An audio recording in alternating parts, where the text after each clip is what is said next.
left, scoring on Loiselle. As the linesman comes in.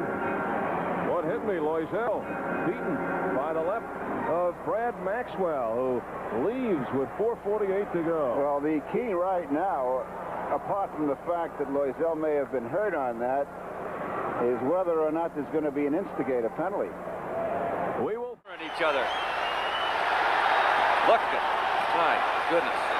Well, this all started when Kocur. Two of them just both right-handed, and they're holding with the left and trying to hammer with the, look at this. This is where fighting can be very dangerous and somebody can get hurt.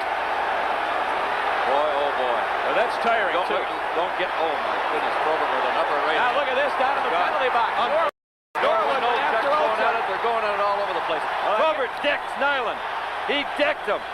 My goodness, he is down and hurt. And the referee looking, he hurt Gary Nylund, and he's still down. Wow. I can't believe how Probert decked Gary Nylund and knocked him cold for a moment. Yeah. My goodness. Oh. It's unbelievable, those two going at it. He went straight down to the other end. Oh. Boy, boy. Let's take a look at the end of that fight. Here it is. The two big boys, and watch what happens. Probert coming with an uppercut. Look at this. Ay, ay. Did he ever knock him down? Front.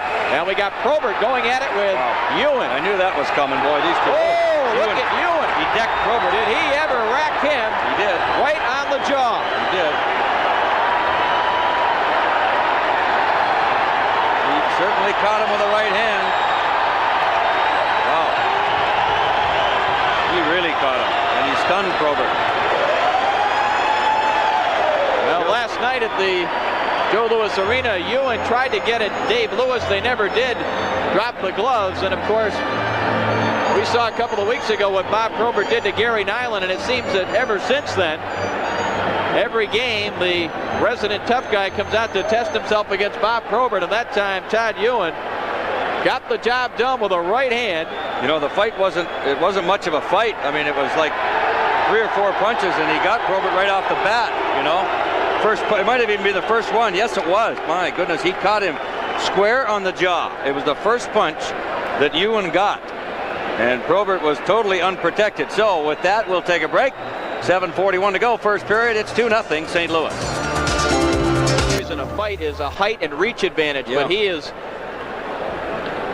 up against the man physically, his size, and Todd. Prolific goal Here we go, Gene. We got Mellanby and Jackson. What happened? They were after each other. Oh boy, Mellanby and Jackson. We got some really good Donnybrooks here. They both. Oh, that's it. Out. He's out. Well, I haven't seen one of those since Schultz did it to John Van Boxper, 73 February in Montreal. One punch and bang. And he is cut too, and he is out on his feet. He just dropped him with the. While Scott Mellanby and Jeff Jackson were sparring each other throughout the play, and then Scott Mellanby got a couple of good rights, and Jackson got a few of his own in there, and then Mellanby seemed to get straightened away again, and then bang, the one shot, 2 shots actually, one glancing to the chin, the second one. Taglianetti loses his stick. Now we've got a fight, Van Dorp and Taglianetti.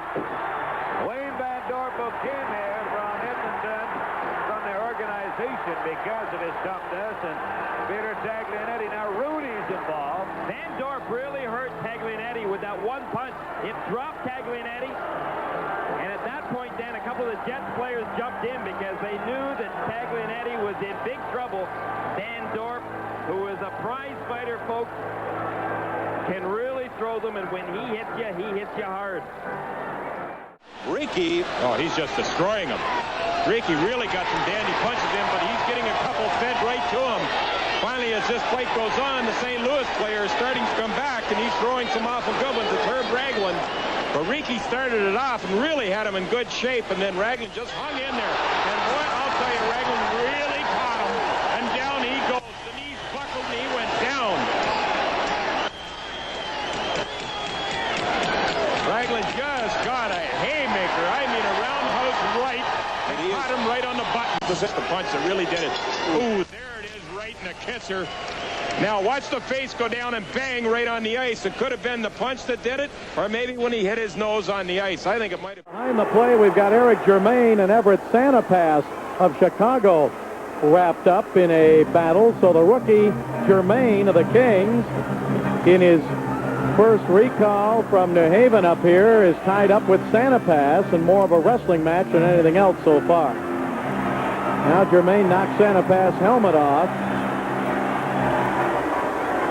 As this fight broke out, we had Robitaille coming to center one-on-one, but the whistle blew because of the scrap behind the play. Germain trying to get in some left jabs as they now move along the left boards. The linesman waiting for an opportune time to separate them. They're in tight and very tough for either combatant to get any thrust behind the punch. But now Sanipass and Germain, and I think Germain got in the last one. I guess he did. He knocked him flat on his back. Looked like Germain got away from one punch, and then he whacked Sanipass and knocked him down. Now Fraser and King go at it. Curt Fraser and Chris King.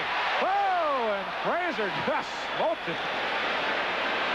Well, there you see a young guy coming in the league, wants to do it all right off the bat. You can run into some of those people you don't realize are as tough as they might be, and Curt Fraser's a tough cookie. The play's going on. Now there's a bit of an elbow and a forearm. Referee, you saw the referee moving. See, his back was turned. Well, King gets up and he's, I'm going to even this up. And he's not doing bad at the start. But there's going to be one punch here that dings him right in the nose. Went right up. Boom, right there. There you saw him stagger. And Curt Fraser experienced, you know, he's been in about 100 or 200 of those. Newfeld headed to by him. Now we've got a fight, Kyte and Kocur. And Kocur falls Jimmy Kyte. And immediately Boschman goes for the doctor.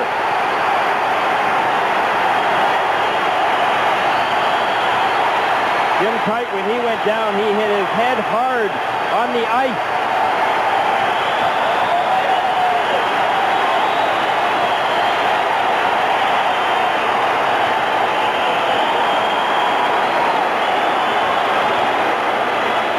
That is being attended to by Chuck Badcock. So he's famous for those, or whether or not it was when he went down and hit the ice. Watch. Uh-oh, there it was. All We right, got two of them. Not a pretty sight, but Jimmy Kite's a tough guy, and he's getting up. You're watching, or you're tuned to Molson. Well, Jim Kyte is a little wonky right now, and they'll have to take a good look at him. There.